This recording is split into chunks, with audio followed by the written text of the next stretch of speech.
Oh, my baby.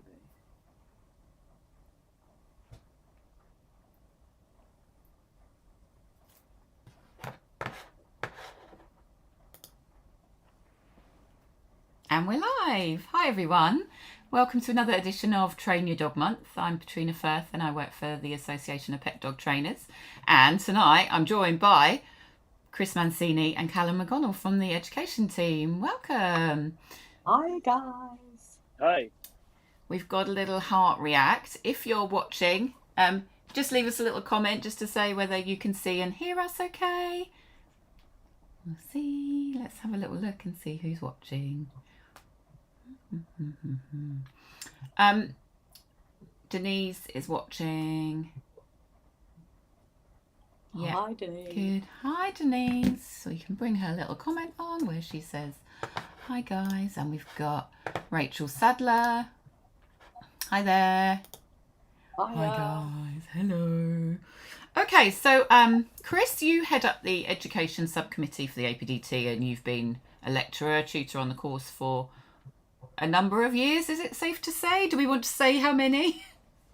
A number of years. I think 2009 might have been my first year. It seems a long while ago now, doesn't it? Yes. And I expect it's changed quite a bit over the years, has it? Oh, yes, yeah. I think we've moved on, and obviously with COVID, we even embraced online as well. So we now run online courses as well as in person. Perfect. And Calum, do you want to tell us a little bit about you, what you enjoy doing with your dog? Maybe however you got into dog training is fine to say. Yeah, sure. Hi, Calum. And what I like doing with my dogs, I like outdoor stuff. So in our house, we have 2 boxers, which are my wife's dogs. No comment. No,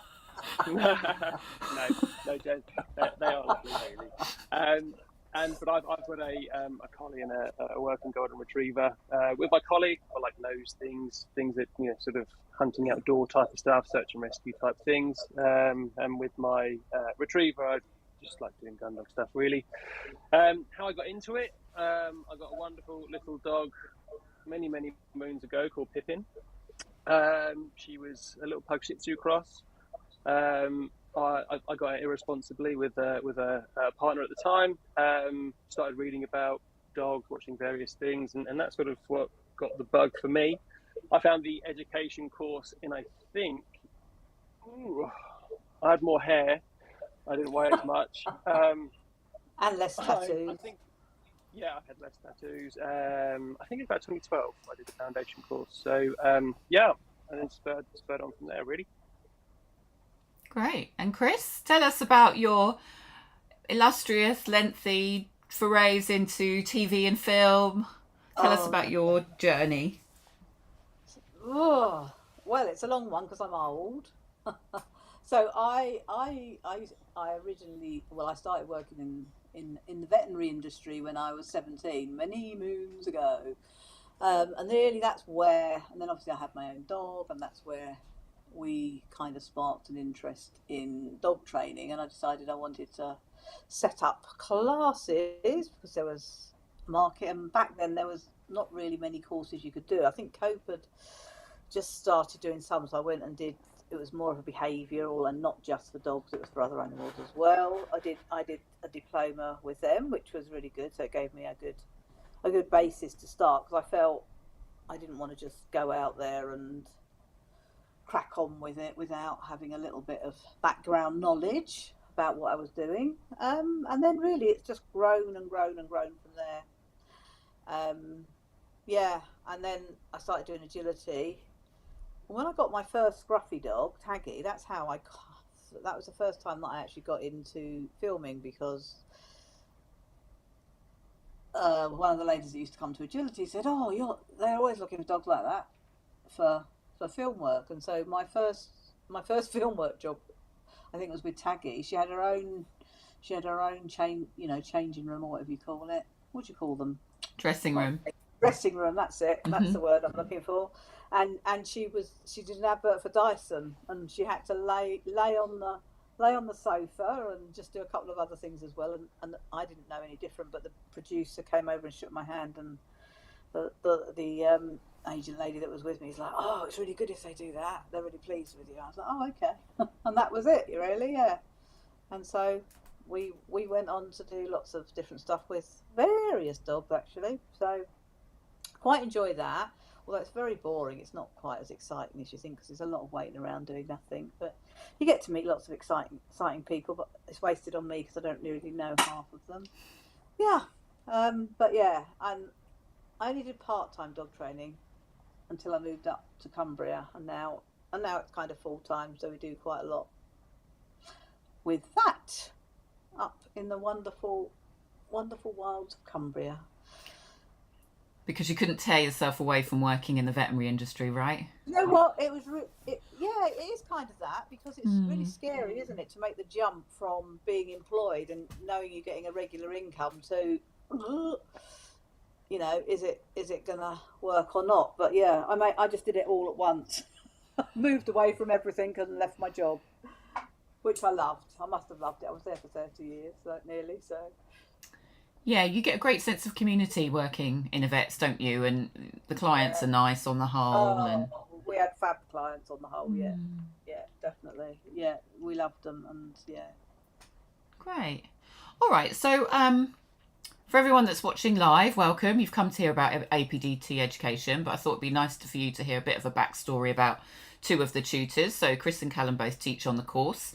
Could you guys, I don't know who wants to answer, tell us a little bit about the different levels of courses, who they're aimed at, that kind of thing? Shall I do this one, Calum? Yeah. Yeah, go for it.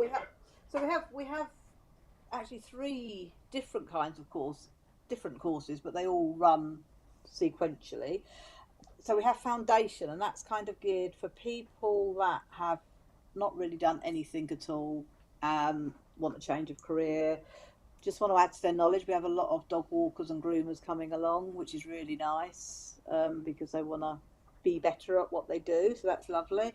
And then we have an advanced course. So that's for people that are already set up. They just want to hone their skills. Just want to, I guess, make sure they're up to date with what they're doing. We normally combine them with what we call our part 2, and those are for the people that did the foundation previously. It doesn't have to be the previous year, they haven't got to do it year in. But yeah, they want to come and expand their learning, and do more things. So yeah, so it's pretty much open to anyone, different stages. I think because I think even sometimes the students on the course can sometimes get a little bit confused about the difference between advanced and part 2. Advanced and part 2 are the same course. It's just that you can only do part 2 if you've done foundations. But it's the same course. There's just slight tweaks because there's I think three sessions that are repeats in advanced. The part 2 people have already done. Yeah. So I think I took the advanced course many years ago, and from my perspective, I'd already been, I don't know why I'm talking about me, but you know, we all love talking about ourselves, right? But I think it's useful. From my perspective, I'd already been training for a little while. I'd done a course with Cope and Sarah Whitehead, but I wanted to make sure that everything that I was doing was right, and I was actually already an APDT member. But I loved the course because it gave me a different look at things. It gave me friends that I've still got now, got me to meet everyone, and I thoroughly enjoyed going. So even if you've been teaching for a couple of years already, you might be teaching for 4 years, 5 years, if you've got you haven't actually gone and been taught dog training by somebody, it might be that you've assisted someone and then you've set up on your own. It's a really, really good way of making sure that basically, like, you dot every I and cross every T, you know. And some of the session. Go on. Oh no, I was just going to say, I think on that note, as you said, one thing that the residential course in particular is fantastic at doing is building a network. So, like you mentioned, you've made a lot of good friends. I'm going to guess that I was probably one of them. Maybe. But you know, well, that's where we met each other anyway. But yeah, you know, building that network, I think is invaluable. You know, but we as tutors have made lots of good friends with the students, and I think a lot of the students have become. I'm still friends with some of the people I did the course with all those years ago. So yeah. Sorry to jump in. No, it's good. Chris? And yeah, so on that note as well, quite often dog trainer, it can be quite a lonely existence, especially if you're working on your own and you've got no one to say, hey, what do you think we could do with this dog? It's, you know, and you've got no one to bat off on that. And then but once you get that network and you've got a group of people, and they do really seem to bond really nicely on the course, that's one of the lovely things about it. You've got other people to bounce stuff off. They often create WhatsApp groups or their own Facebook groups, and they're chatting away, asking each other, which is really lovely. Yeah, nice. Because you do lots of different sessions. So, you know, things that I'd never done before were things like in the advanced course were the assistance dog tasks. Hadn't done anything like that before. Some of the complex tricks. I mean, I'll mention Laura Simpson Hall because she was a friend that I met on the course, and I remember her coming and doing a little doggy dancing routine with Disney, the Dalmatian, and me being like all these kind of nice long behaviour chains. And there are things that you learn that you don't think you need to know until you learn them, and you think, oh, that was good, that was really worth me doing. So yeah, I really enjoyed it. Okay. So you've explained there's 3 levels of courses. So if you've never trained a dog before, never had a dog before, want to be a dog trainer, obviously we'd want people to come in and start the foundation course. But what other advice could you give someone that wanted to be a dog trainer? We tend to say to them, go out and get as much experience as you can, even if it's volunteering at rescue kennels to go and help walk the dogs. They can practice some of the stuff that they learn or will be learning there. Go and see some trainers. Just get in touch with people, say, can I come along and watch? It's something I fancy doing. And a lot of people are happy for you to go along and watch, even if it's just for a couple of weeks, even if you offer to mop up pee and poo for them or whatever it is, make a cup of tea, you'll be very welcome. So yeah, it's the thing is that, you know, you don't need any qualifications to get. You can just wake up one morning and say, hey, I fancy being a dog trainer, and yeah, but you'd be doing a disservice to the human and dog world to do that. So yeah, go and get some knowledge behind you and experience. You cannot beat experience. Chris, there's variation on that as well, not just from that one person. I think even if you are in with one business or person or whoever, like I was with Chris and Val in London, still going around and watching different classes, just because even if it's someone that you don't quite like how they might have done something, there's usually little bits you go, but I like that one little bit, that little nugget was great and it was worth it. So yeah. Perfect.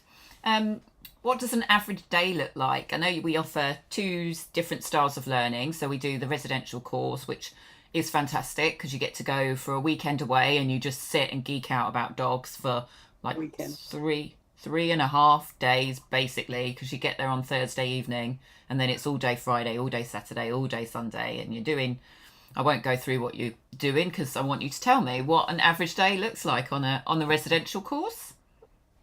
Well, if you bring your own oh, go on then, Calum, go for it, mate. Oh, well, I really like eating, so breakfast is a good start. But you've walked your dog first. But no, so we, on the very first weekend, all the courses will arrive at the same time. So that's Thursday evening, where we, you get shown, you get your residential room at Moulton College, find all your bits, go to dinner. After dinner, we then have a meet and greet. Now, when I did the course many moons ago, when I saw meet and greet, my heart sank because I thought, oh no, it's one of those, I've got to talk about myself to people that I don't know. I'm very nervous. It's a new industry. I don't know what, but actually the way that it was run then and the way that it's run is very light-hearted, and it's almost, conversation builds quite naturally. It's not an awkward stand up and talk about yourself situation. So that was a nice way to ease you into meeting your fellow students.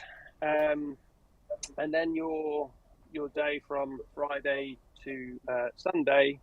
So you again, breakfast in the morning, 8 o'clock. Lunch at lunchtime. Yeah. But you've got predominantly you've got 3 theory sessions a day and 1 practical. That's pretty much the same for all. It might vary slightly on advanced, but you might have an extra practical session. But on the most part, it tends to be three theory sessions and 1 practical. You absolutely don't need to bring your own dog. What a lot of our students tend to do is come the first weekend if they're unsure about bringing their dog. They don't tend to bring their dog. And see how it is. See, actually, my dog may or may not cope, and then they might or might not bring them to the following weekend. But as I've mentioned, I bring my 2. Chris brings 2 of hers. There's plenty of dogs to sort of work with. That there, other students do bring dogs. I think the good part of that, if you can't bring your own dog, is getting to work with other people's dogs as well. So we all have that experience with our own dog, the one that we have in the room with us right now. But that won't be the same as, say, teaching one of Chris's or one of mine. That's the residential course. I don't know if you wanted to talk about the online course, Chris. I thought I'd do the fun bit, the part that's really action packed. So the online course does run very similar to Larry, but you have to cook your own breakfast, lunch, and tea. That's the part. I guess the advantage of it is you can sit and drink alcohol all day. That's a joke. Because you're online. But yeah, it's still the same basis. There's still theory sessions and then the practical. And obviously, if you've got a dog, then you get to work your dog. We've had some people that, if they haven't had a dog, they've actually had a cat. Some people borrow their neighbour's dogs, so it's still workable. So I think it works really well for those that haven't been able to come down, because Moulton, though we've obviously we've got a really good relationship with Moulton College, which is as central as we could sort of go anyway. But people coming from here, there, or everywhere, or might have things at home that they just can't come away from. Yeah. So it does. The online course does work. It has worked really well, and I think even in this age of tech, etc., you don't have to be extremely sort of up to date with your tech to make it really work for you. As long as you sort of got a webcam like on your phone or something else, you can make it work quite well. For the practical as well, and it does work. It does work. It's a good. It is good. Yeah, I know. I've had prospective students message me on the Facebook page that have lived overseas, and they're looking sort of primarily for an online program. So it's great that, although in COVID we had to move it online because we didn't have any other choice, that we've then continued to do that, because actually there's not that many online programs which are sort of run by associations. There's quite a lot of individual programs which sometimes are, especially if somebody's from South Africa or Southeast Asia, where the economy and the exchange rate is not good, are just so prohibitively expensive for people that they can't afford it. So I think the online course that we offer it at such a great price point that actually people can afford it. I will say the food at Moulton is great, and you will go home stuffed. So it is almost worth the money to go and have the accommodation and the food, because it's really good. I do remember eating very well there. But equally, if you can't make it to the residential, so some people live even just in the north of Scotland or something, in the Midlands. It's Nottingham, isn't it? Moulton College near Nottingham. Northampton. Northampton. I knew it's one of them. Northampton. So yeah.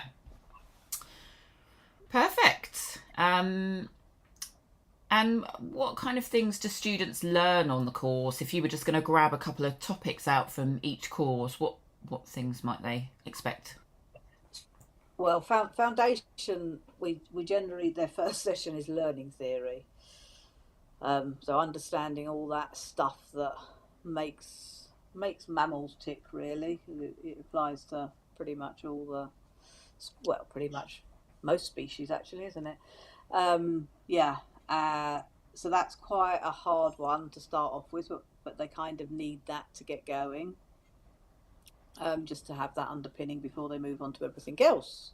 And then if you're looking at the foundation still, then you see one of the things with dog training is we think we're just there to train the dogs, but actually it's about teaching people. So we do quite a lot on communication. What else? Presentation. Presentation. That was the other one I was looking for. So how to present the exercises, and different learning styles and stuff, so that you can encompass all of those. And then obviously body language, because that's another important one. Reading dogs' body language and learning to read that. You can't do too much of that. And then how to teach the basic exercises. And so you have a theory in that, and then your practical will be having a go, basically. And what we tend to do with the delay, isn't there? I know. We split them up into small groups of sort of 4 to 6, depending on how many students we have, and they will have a tutor each, and they go off to separate locations for their practical. So it's quite. And then often, depending on how many dogs there are, you'll have a couple of dogs, so you can kind of rotate the dogs and all have a go, unless everyone's got their own, which doesn't happen that often, if I'm honest. Yeah, and get to practice all of that. So yeah, it's laid back, but it's full on. It's full on, and it's really intense. Students go home absolutely exhausted, bless them. To be fair, so do the tutors. Yeah. But yeah, because it is full on. It's hard. Yeah, work. that's both online and residential, isn't it? Yeah, I think but both of them. Yeah. Great. What jobs do people go on to do after completing the course? Do you find that they mostly sort of set up on their own, or do they go and work in different industries, dog-related industries, I mean? I think it's so variable. Yeah, so absolutely. Some do go and set up their own business, very successful businesses. Some will go and work for other organisations. Many of the others out there, some charities, etc. I think some people come along initially because they have a troubled dog, or want to learn more about just training their own dog, which then spurs and sort of kicks off this, be it full-time or part-time career in being a dog training instructor. So yeah, I think it's others in terms of dog-related, groomers, dog walkers, etc. I think it adds even more understanding to the role they already have, and that can only benefit. I think what they're already doing, and just adding more to it, understanding what the animals they're working with. Great. We've just got a couple of questions, if it's all right to interrupt so that we can answer these. So the Dog's Business, which is a great name, by the way, said, where is this, did you say? It's based in Northampton at a place called Moulton College. So a bit fun. Or online, yeah. So at Northampton, the UK, or you can do it online. Says the same person said, what is the method called of the training that you use, please? I'm not sure what you mean by that. Do you want to just the method that we use to train dogs, or the methods that we use to train people? Not that different, probably. Maybe you can just clarify. It all falls under our code of the association Pet Dog Trainers Code of Conduct, Code of Practice. So it's all kind, fair, and effective. That would be both for teaching the people and teaching the dogs. So I think that answers your question. Kind, fair, and effective is our little tagline, by the way, if you didn't know. Rachel's got quite an individual question about herself. If you've done a foundation stage training elsewhere and have a level 3 certificate, would you still start at foundation? I've been working alongside trainers for 1.5 years and have taken classes myself. I think it would. You could absolutely go into advanced. I think one thing you could do is drop an email in to Val will pick it up, and you could have a bit of a sort of discussion there, because we've absolutely had similar sort of cases where people have just then gone into advanced, and that's worked really well for them.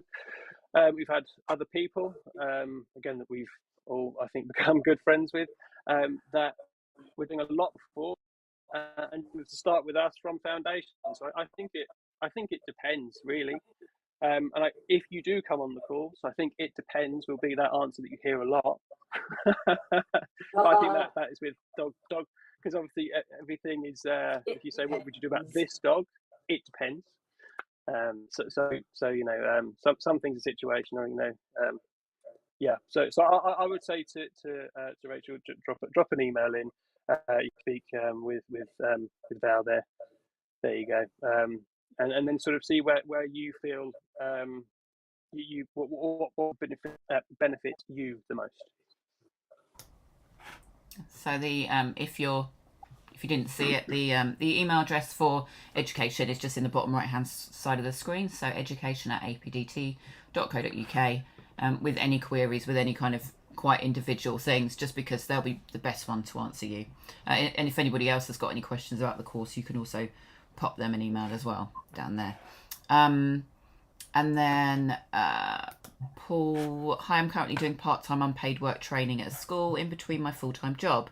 I have my APDT assessment booked in May, and I'm just wondering how assessment criteria works, given that my school's curriculum may be unique. Also, are you involved in this or the specific school? Sorry for the long blurb.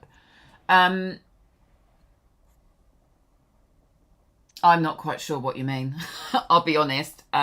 Chris is an assessor, but we're just talking about education tonight. We're not talking about how to become a member.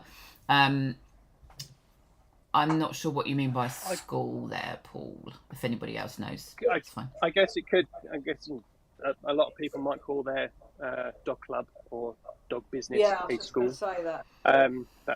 That's all I would. That's how I would read that. I think in answer to Paul's,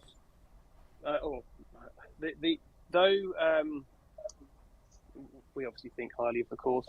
You needn't do the education course to become a member of the association, but we obviously do think it helps to give as much knowledge as we possibly can in the days that we have with you.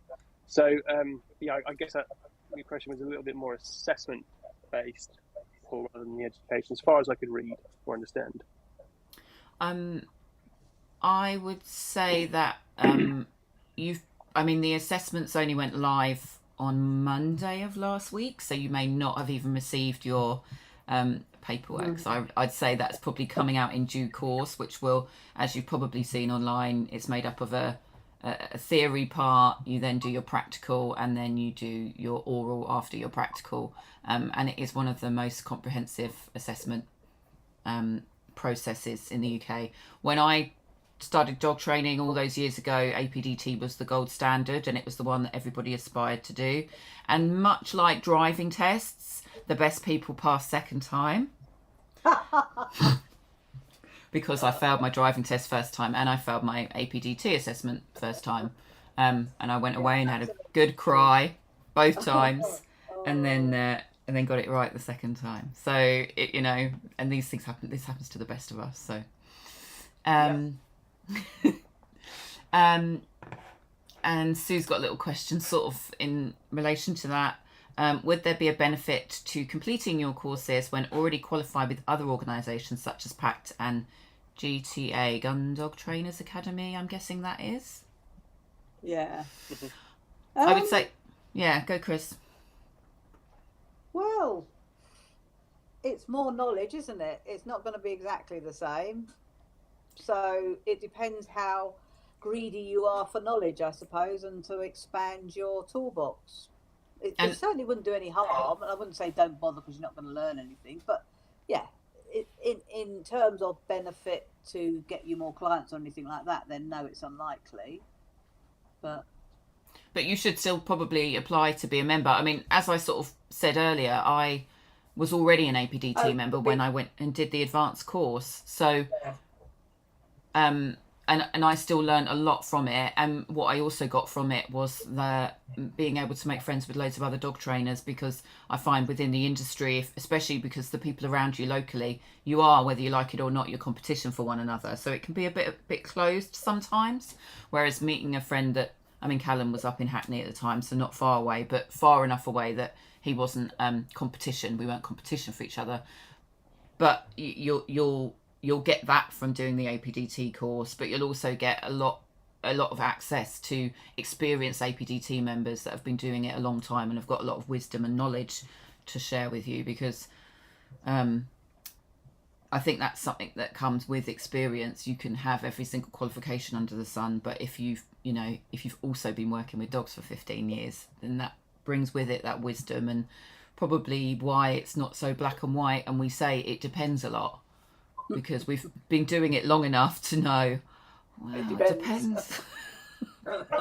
It depends. And Rachel just said, I've done a 4-day practical and theory course. I'll email in, thanks. Yeah. Every organisation's going to have their own way, aren't they, of doing things. So, oh, Chris has gone. Chris's dog's a bit poorly today. So. There's one. Oh, I thought she was barking at the door. Sorry, I'm here.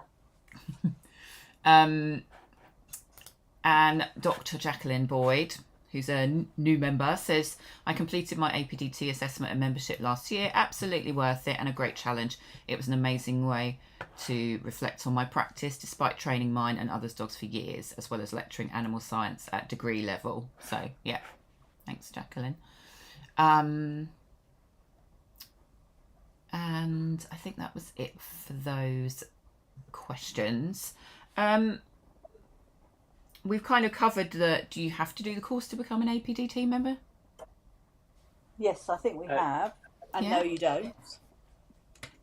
Did we cover that? I think so. Yeah. Good. And then we talked briefly before we came on about, if you had someone coming to you now asking about books you might recommend, or YouTube channels or anything like that, what kind of things? I have got a pile of books that I've brought so I can show people. I was going to say, Patrina got some out. Mine are inaccessible in a minute. But yeah, there was Don't Shoot the Dog, which I know Patrina had. There you go. Yeah. It's like QVC here. Yeah. But that's I think, especially in terms of cost, unless it's absolutely rocketed since the last time I checked, I think that's about £6-7 on Amazon, if that. But really good. There was Lily Chin's Doggy Language. That's quite a nice little illustrated book in terms of body language. You had another couple there, didn't you? How Dogs Learn? Is that what you had? Yeah. So this one, it's quite a heavy going book, but it's like kind of essential reading if you want to be a dog trainer, I think. You just have to get in it and then get out of it and then get in it and then get out of it, like dip in and out, right? That's a good one. You liked this one, didn't you, Chris? Yeah, I love that one. Control Unleashed. Yeah, Lady McDevitt. I love those games. And maybe a bit of a curveball. I quite like this Bones Would Rain from the Sky. It's kind of a little bit more going on the sort of emotional side of things rather than being like a heavy dog training sciencey book. And I mean, anything by Coppinger, really. Anything. Yeah. But this is the original one, which is like well coffee stained and everything. And that's the one he wrote just before he died. So how dogs work and dogs with Raymond and Lorna. Great stuff if you're interested in any kind of predatory type, to understand why dogs do the things they do, why Collie's Eye and Stalk and that is that dog's book, because he was the one that really kind of brought it to the masses. I think there's so many, isn't there? And I'm sure everyone on this, at least here, you two, are as guilty of it as I, where you go, oh, look, book, I'll put that, I'll buy that, and I'll put that on my to-read pile, and your read pile is taller than you. You go, But I've yeah, got there's loads so of books many. I need to read still. Yeah, there's lots of good. I guess Emily Larlan has a great YouTube channel. Kiko Who Pup. else? Kiko Pup, yeah. Yeah, Kiko Pup's one that's great for trainers and owners, I think. She makes it good for both.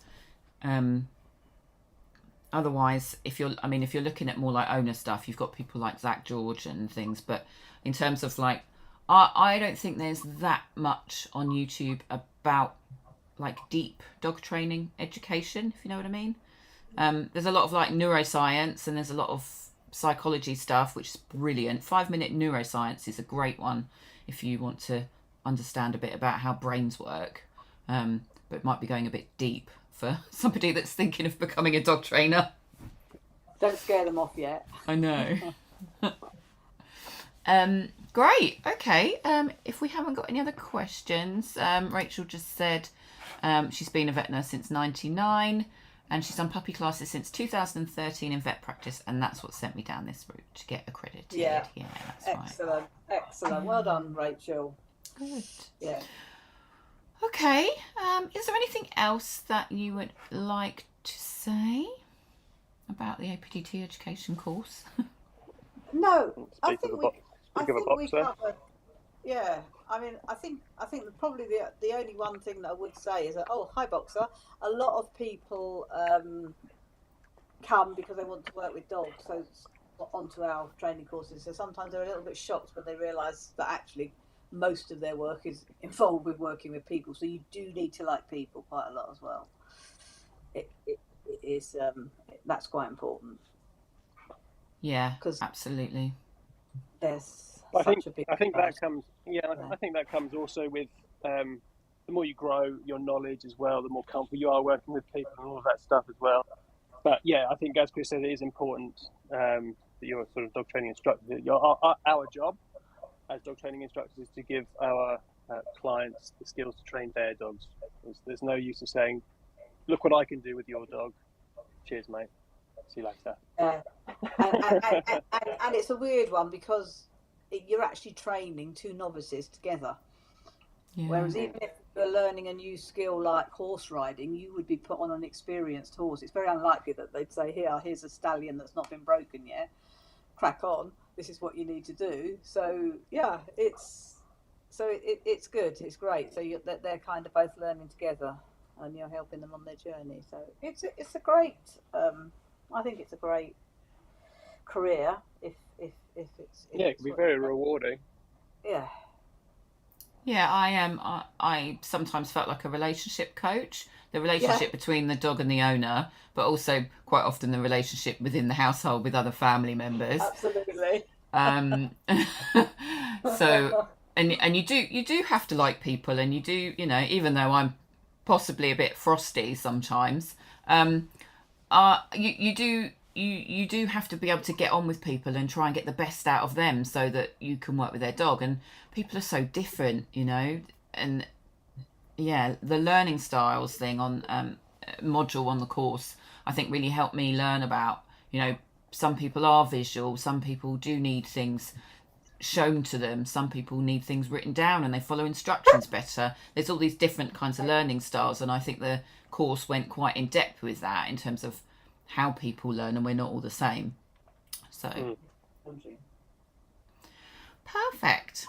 Okay, we've got some other nice comments. So Paul just said, thanks all, great to see you professionalizing the industry for the benefit of the animals as much as the people. That's nice. Oh, yeah. I mean, it's good to remember that the APDT is a not-for-profit. I think we're the only dog training organisation in the UK that isn't privately run. So there's nobody that makes a profit. The money that we bring in from members and from courses and everything all goes back into running the APDT. And yeah, definitely got to like people, same as vet practice. Yes, yeah, same thing, Yeah. Rachel. Okay, Callum, anything else you want to add? No, I'll be, we as the association will be at Crufts. We are in Hall 5, stand 176. So if you have any questions, if you're there, you can always come and say hi. If you have any questions, you can come and ask. You know, and that's obviously not just about the course, but or if you just want to come and say hi, by all means. We'll have some demonstrations from members and previous students. So you know, feel free to come along. But yeah, I think that's all I can think of for now, off the top of my head. Great. Well, thank you guys. Thank you so much for coming on and answering the questions, and hopefully that's given people a bit of a flavour about how they can do some education with the APDT. That was terrible English. How they can learn with the APDT, and also sort of routes that they can take and things that they can do to become dog trainers. Cool. Okay, yes. So tomorrow night we have an APDT member named Emma Hendy, and Emma is coming on to tell you and teach you about how to fall in love with your dog walks again. If walks are a nightmare, if you think, oh no, I've got to walk the dog and they're going to be a pain, I don't really want to do anything with my dog today, it's going to be all about that and how you can have fun on your walks again. So join me tomorrow at 6. Great. Thanks, guys. Cheers. Okay. Thank you. Bye. Cheers.